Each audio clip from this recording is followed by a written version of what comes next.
Here's Bobby. And I'm Sammy. And we're from Miami. and I'm Hank, and I am not. That's right. Hey, everybody! Welcome to our That's the class. fourth podcast. Yeah. Actually, we've made several, but this is our fourth one we're airing, and this is called BSing, Bobby and Sammy, and I'm Hank with Hank, and we're here. If you've not seen the show before, talking about our days of yonder in the '60s and '70s, and growing up here in Miami. And Joplin and the Pittsburgh, Kansas area, being 18-year-old kids drinking like adults, Carterville. Yeah, and you're playing the bands, Carterville, man, and we like to talk about that, and plus the fact that you two grew up with Steve and Cassie Gaines, who are just. I don't know how to put it, but these rock and roll people that we knew that died in the Leonard Skinner crash, and we do stuff like that and tell you stories. So here we go. First of all, too, Bob Massey come over and is helping us with, Yeah, Bobby. Yeah. This is a podcast that we want to do because we want to do this. Yeah. Right. We're not doing this to make any money. No. There's too many. I've never really made much money doing TV. I'll tell you that right now. Anyway, but we're just kind of having fun, wanting to share these stories. I've had people through the years say, "Well, you need to share those stories." And we've been, like I said, talking about the Gaineses. Last week, you played a song, Sammy. Right. Yep. Last week we played. I hope it came out on. If you heard it, came out good. But it was a record that we had sent to Capitol Records. We recorded it in May the 4th, 1967. Yeah. We did it at KVOO Studios in Tulsa. After we played a gig, we went down there at 2:00 in the morning and got the cheap time. Right. Yeah. Cut 7 tunes, and we made a disc. That was our demo disc. Back then, there wasn't tape. Well, there was tape. We didn't have them. Anyway, Hop takes it to California. You bet. And he goes back to California later. Well, here's the deal. That's what we're going to find out. What happened on that particular trip that changed the life of Bobby Poole. Anyway, because it's 1967. 67, yeah. 1960. I'm a sophomore at Carterville High. Yeah. Starting nose tackle barely. Fattest kid on the team. Played fairly, too. Fattest kid on the team. Anyway, and you guys are doing music, and you're wanting to hit it. Yep. You guys think you're going to do it. Yep. So you've made this record, and so they say, how did they do that? Did they go, let's send Bobby? No. Jim Glossop, who helped Sammy and them produce the record in Tulsa, had a friend, Frank. And Frank and I talked about going out there. And I had a friend named John Brooks, his dad was a doctor in Miami, and he had a brand new Ford Fairlane 500. Ooh, my! So those are he standard or automatic? Automatic, nice air conditioning. Nice. He offered to take us out there. Really? So we said, yeah, absolutely. Why do you want to go out there? He wanted to go see his parole officer. His parole officer. Yes, yeah. He had to go in, check in every 6 months. When I had my parole officer, we were neighbors almost. Yeah. His was too till his dad moved him. Okay. And That's why his dad moved him. We don't know exactly how that all California's a turned out. bad influence. Yeah. So anyway, he's going to see his parole officer. Yes, You're in a fair lane. It's 1967. You've got the latest Sammy and Steve Gaines cut. And what are you going to do? What's your idea? Man, the whole idea is just go out there and see if we can get someone to listen to it at these record companies. Because then Hollywood was the place. Southern California was it. Hollywood. Oh, it was it, man. I love that place. Everybody that, if you wanted to make it, unless you lived in London, you had to take it to L.A. or Motown. But out there's where the rock and roll. And there was the scene. Yeah. And 1967. Believe me, I wasn't even smoking pot yet. Hey. And that's something to say. Anyway, but there was a scene, and now was that your plan to go see the scene, or did you already have an appointment to see this record guy? We were just cold turkey in these record companies. Going into Decca and RCA, and we went into Capitol. Was the last one we went into. We had a great response. We actually, in Decca, they wanted to listen to it, but didn't take any time to. Right, they do that. I was guilty of that. Yeah. Really? And there was RCA. We went in there, and they just they were doing more classical music at that time, apparently, RCA, and they did some rock and roll. Right. But there 67, were some big records, man. And they were all right there within a few blocks. You doo-wopping still. Yeah. Sammy's probably doo-wopping. Yeah, but the music, the scene out there was all these record companies were right on Hollywood Boulevard, Right. Sunset Strip, right I've there. seen next to- pictures, yeah, man. And there's all the clubs there too. So we got to participate in the nightlife while we were waiting to get to the daytime. Well, sure. At the Whiskey A Go Go. Whiskey A Go Go. You went to the Whiskey A Go Go, man. And Wow. here's what we thought was we didn't realize till we got back, and a few years later, we were watching the Buffalo Springfield. They had that song "Something Happening Oh, Here." something's Yeah. happening here. This was right in the middle of What the it is Vietnam ain't War. exactly Yeah. clear. That's it. So, Yeah. I got to ask. Yes. Before we go much, were you into any type of alternations of your mind, or Not at that Not point. at that time. No, actually. Okay. You were a pretty straight-laced we were- guy. Actually, we were doing the clubs All right. in hi, I'm Bobby Yeah. from Miami. Yeah. I'm a war dog. Yes. Hey. Yeah. Okay, yeah, that's pretty. Yeah. I think that's ballsy. So, Yeah. Hey, we really we just Bold. for some reason we just had whatever it took to walk through the door, and just, That's what- there was a secretary there, and some of them will say, "Get out of here." Some of them will say, well, "Wait a minute." me and Alan have a tape we made. We bought a VCR, and we took our music, and we had follow us to all the music companies in Nashville. And we went to the Ryman, and the drunks are in the back. I did alcohol. I wish I knew where that tape was, but I know what you mean. We went cold calling, man. Yeah, you do. You know, yeah. Doug Gray was eating at the IHOP. I took him our honestly, you know who Doug Gray is? No. Marshall Tucker Band, Oh, okay. lead singer. I think I'm correct on that name. And he's eating at the IHOP, and they go, "Hey man, here's our cassette," you know, and it's That's how to it's do it, called man. Bowling Balls and Harley, but that's how you do You it. sell yourself. So you Yeah. guys did it, and you met Yes. someone famous. We got really fortunate. We went to Capitol Records, and we walked in, and we're telling all these record companies that we're a band from Oklahoma. And sometimes they would just go, "Yeah, no bill." But Capitol Records, that lady, the girl, she's a beautiful young lady, run the bottom, the counter down at the bottom. On the bottom. Yeah, well, I mean, she's, yeah. Anyway, she called it. She said, You're "Let a me." young man. You're still liking. Yeah, you're we still were liking all, it. yeah, she was gorgeous, actually, yeah. So she called upstairs. She said, "Wait a minute, you from Oklahoma?" He said, "Yeah, we got a band, and we made some tapes in Tulsa, Yeah. and we're bringing them out here to let somebody hear them." So she called upstairs, and she said, "Go up to room 306. I think it's 306. We went to the third floor, I know for sure. That's where 306 would be. Yeah, and we walked into this big room, and it opened up. The Capitol Records is a round building, and it's I've seen pictures. and when Yeah, you go it's into cool, the room, man. it opens up into a big How'd they do that? big angular view going out onto the circle from his desk, and just Hollywood right out in front of him.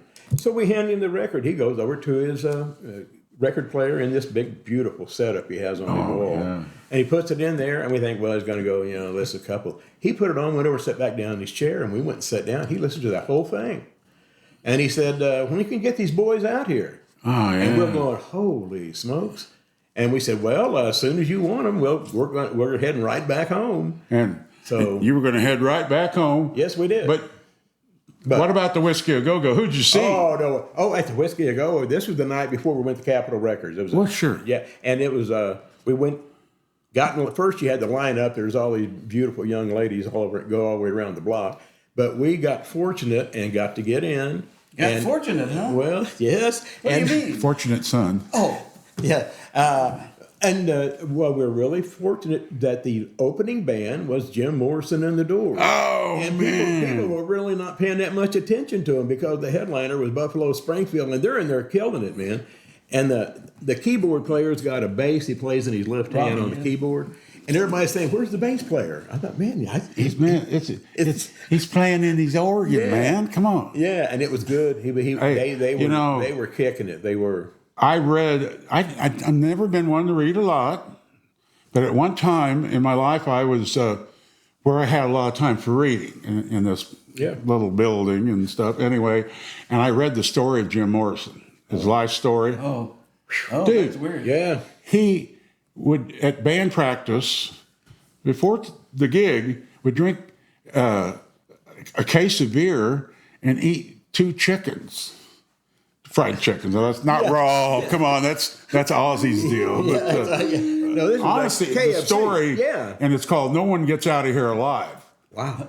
Read it if you're into reading and rock and roll. That is such good reading, and it's the story Jim Morrison's life, man. Before each performance, he would do And that. you got to see him. Yeah, I did. He had leather pants on. Yes, he sure did. And them girls were going crazy on him. I mean, that's kind of what made him seeing the crowd reaction to him is what made the guys realize what they had. I think so. So how long did you stay in California? We was there 3 days. 3 days. Yeah. Did you go to the beach? Yes, we did, and we went up to A lot different than Grand Lake, wouldn't it? Oh, yeah. And we went to Santa Barbara. Pelicans? That's where John, the guy, took us out there. His family's from Santa Barbara, and we went there, went to the beach.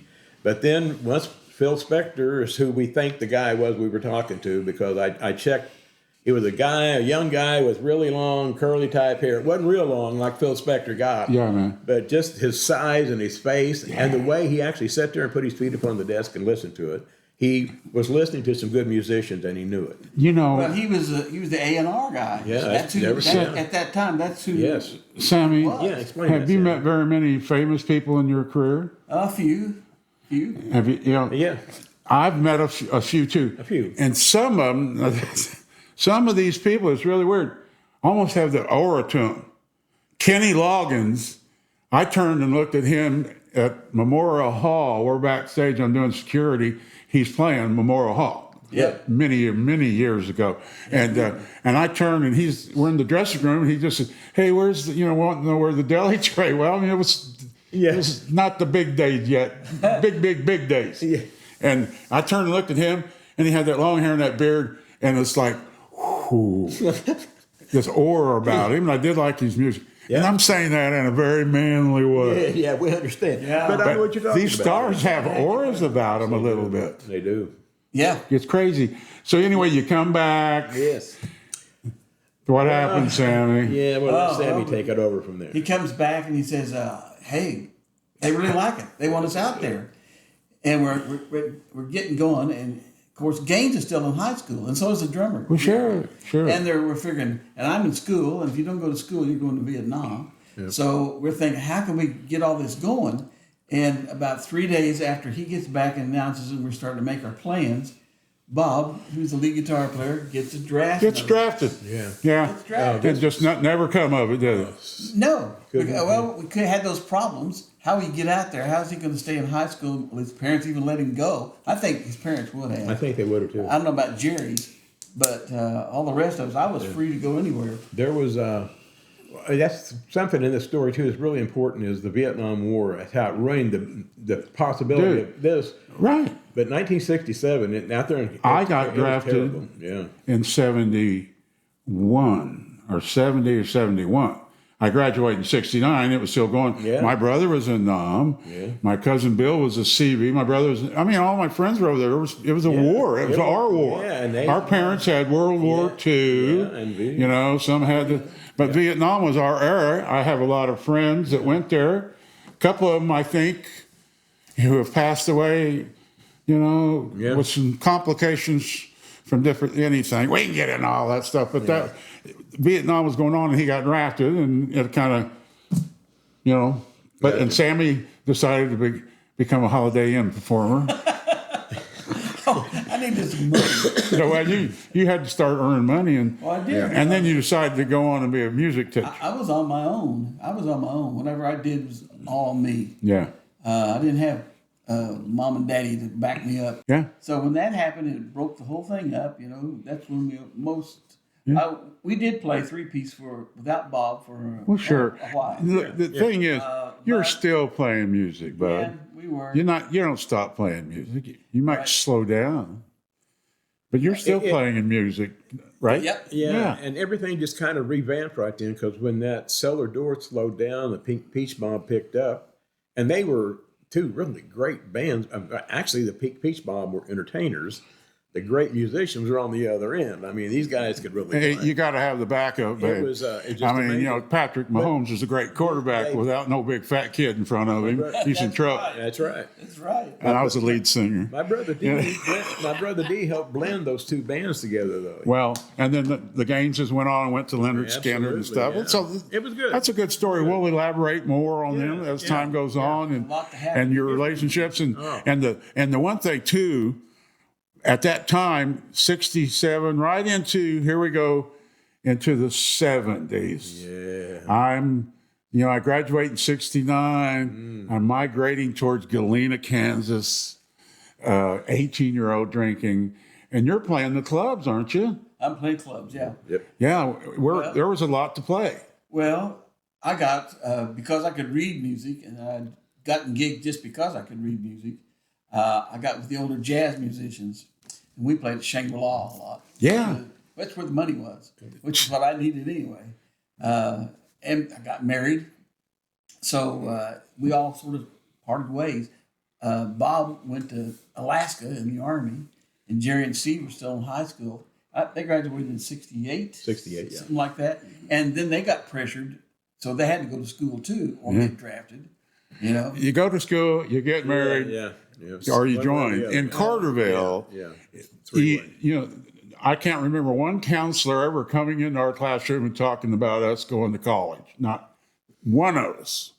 But I had a counselor at Webb City, my senior, and I went in and I said, "Oh man, what do you think about my future?" And she goes, "They're hiring at the plant." They've been sending them out there for years. Man. You're going to compare. But at then though, your parents. It's good that you went ahead and got your education. And then you know, did you ever serve in the service? I was in ROTC. You were what? Right. Well, yeah, rotten tomato cans. Right. That's what someone told me it was. And then, were you ever in the military? No, I wasn't. Yeah, I was not.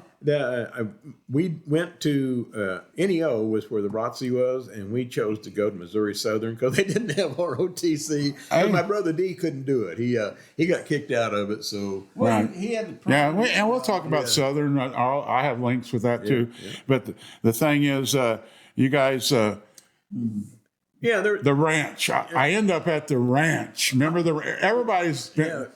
If you're from the four-state area here and you're in your 70s, you've got to have went to the ranch. Yeah. in your 70s. I got a little. Well, we're in our 70s. Actually, you two both have had a birthday since I think our last show. Yeah. How old are you guys now? 76. 78. Yeah. 78. Yeah. And I'm just a kid at 73. That's right. Gosh. That's why we're doing the 70s now. That's right. You guys have been living some 60s. I've been at Carterville Yeah. getting straight D's, baby. And playing a little football with one mask in a bar. It was scary. Anyway, the 60s. Yeah. So the 70s, we're going to the ranch. I got a little short story about the ranch. My dad was thinking future. He saw the band that we had. They always backed all of our things we had going. Yeah. And so he went and leased the ranch. It wasn't the ranch. It was There was no skating rink. Or something, that wasn't was, and we turned it into a place to play music. We was the first ones to set that up. it? I'll be darned. But the guy that owned the building would not let us have the liquor license, so we had to call it the Coke Club. It was called what? The Coke Club, but that was before The Coke Club. Before Back then, Coke meant something else, actually the everybody. Coke Club before I'd like it lots of really ice with became the mine. Coke Club. But yeah, that's what it was. That's But just crazy. Yeah. It's a true story, and we run it for about And then, 5 so months that you as a guys were Coke having Club. live music with kids, Yeah. no alcohol. No alcohol. Just And then you guys decided to leave, and then Well, we actually, since we tried to get the license, the guy just would not sell it to us. He's seen what we had going. So whoever took over the ranch was somehow associated with him. And he I'll tell you how the ranch worked. yeah. The guys that owned it and ran it were from Missouri. Well, there we go. They lived in Joplin. Yeah. Kenny Wendell, his right-hand man, Skip Hoppy. Yeah, and, there you go. And they had a guy named Jay. I won't say his last name, because I can't remember it. Anyway, he lived in Kansas, and I think it was in his name. Yeah, it was. Now, that's the guy. or yeah. someone like that, or that was also had happened over there at the, Sergeant Pepper's. Yeah. That was owned by a couple of Missouri cats, really great guys. Liquor license Doc are a and big Mick. deal. Anyways, Yeah. the bars are in Kansas. Yes. I'm 18. I want to drink. I want to party. I want to be a part of the scene, man. I flunked my physical. I tried to join the Navy. Yeah, you're too fat. You can't be in a boat. Get out of here. Okay. And so I get drafted, and they go, "Oh God, we don't take fat people in the Army."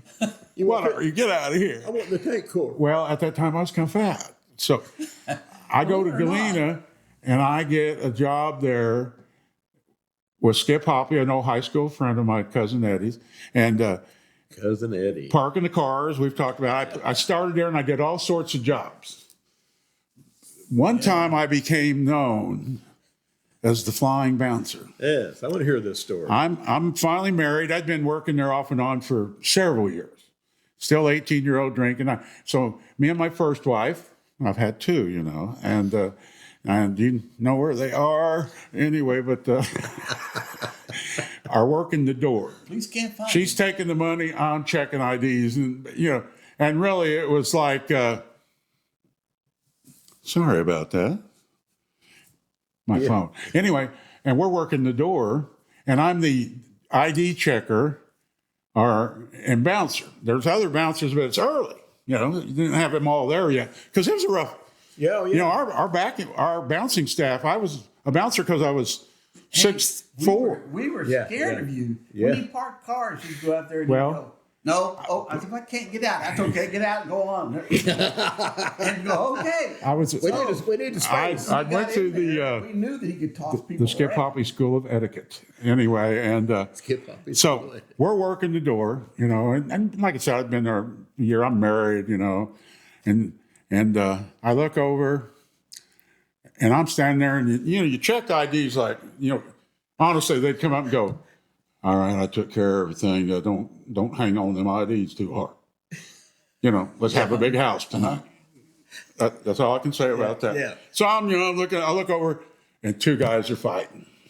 When you walked in the ranch, you paid right when you come in the door. Yeah.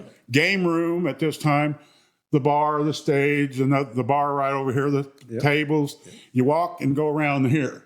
Here are these two. They're fighting. They're wrapped up on each other. And I said, Dad, darn it. Nobody's around but me. It's early. I said, we got to fight already? Yeah. So I take my glasses off, lay them down, and start running towards the fight to see what's going on. Well, foot hits this table, leg of the table, and it gets me off balance. And it looks like I jump on these two guys. And they don't know they're fighting. I hit them square. I mean, I played a little football. Yeah. And we hit the ground, and I can hear the air. Dude, I was 300 pounds. You can hear it going, rushing out of these two guys. I mean, I hit them square and landed right on it. By that time I get up, here comes a couple other bouncers. Skip comes from the back room. And they all get around me, and they're going, yeah. And there was no Hank. At that time in my life, I was Big T. Big T. And they go, Big T flew through the air, man. Jumped on those guys. And I'm going, yeah. And I get up, and those guys are like, I said, you had enough. And they're both like, they're crippled. We're crippled. And, we're pancakes. And they're just laying, yeah, baby. I mean, they all get this praise and all this. And I walk back over to my wife, who stuttered a little bit. She really did. Wonderful woman, Debbie. Had 20 years, gave me two great kids. And I'm coming back, and she looked at me, and she goes, you tripped, you son of a bitch. She knew it. Huh? So anyway, for a little while, it did look like I was just, and everybody goes, hey, that guy's crazy over there. He'll jump on you. Don't mess with him. And I'm not. I never was I eventually moved into, I didn't like being a bouncer. Yeah. I mean, there was bad backfires too. But he wonders why we were scared of that's how I become the flying bouncer of the ranch. All right. The pancake. How are we doing on time, Mayor Terry? We got 10 more minutes? Okay, we like to keep track. Yeah. We don't want to worry you out too bad. But anyway. We've got things going that those were let's talk about something current. Yeah, okay, we can do that. Let's talk about. I didn't hear what you said first, though. About the green parrot and 9. Oh yeah, we can make almost another show out of that too. Yeah, but I want to also. We've talked about on this show. How are you doing on finding the murals? Oh yeah, you guys could tell people again what you're doing, because I mean, here are two bored. Retired men who are going around town scratching on walls, or something. Yeah. Let's tell folks what you're doing there. And you're doing this for the Smithsonian. Yes, the Smithsonian's helping us, yes. Yeah, they are. Bronson Edwards, who is a Miami, Ottawa Indian, grew up about 3 blocks away from where I lived. And we knew he was an artist but we didn't realize that through the years that he became internationally known, and he made his living doing artwork, and he did several murals, life-size giant things in the St. James Hotel. In their main dining room, he did some big murals that had been covered up. I think a Mexican restaurant came in much later and covered them all up. We knew it was there because we'd seen it and always thought, wow. Then we started finding out just how famous he was. And we thought, what happened to all those murals? So we started investigating. He did the one at Bertram Motor Company, which they tore down, gone. He did a lot of the baptistries in the churches, torn down, they're all gone. He did several things at the fairgrounds in Miami. There was a whole giant building, a whole wall that he did. Tore it down. They tore it down. Yeah. But so we got to thinking, that's a shame that man, because we've seen his stuff in the museum, and it's a shame that man's not honored because he's a great artist. Yeah. And we thought Hop come up with it and said, how about that one in the St. James Hotel? So we went down there, found out it had been covered up, and so a lot of talking to people and trying to get the Ottawa Chiefs to support us and a couple other tribes. They said okay on the deal. So I brought a man who worked for the Smithsonian. He gets up there, with his little bottle of stuff and starts making little tiny circles, see if he can get to that original paint. We found out that the original paint was oil and what was covered up was latex. Mm-hmm. So he gets the right chemicals and it tells stand back. And so we stand back, nothing. All of a sudden he finds a hoof. Yeah. Really? Yeah. He said, I found it. So we couldn't believe it. Yeah. And he says, yeah. He said, that whole thing is on there. We can save this if you get the money to do it. Okay? So what's going on with that? He's in the process. Yeah. They're negotiating.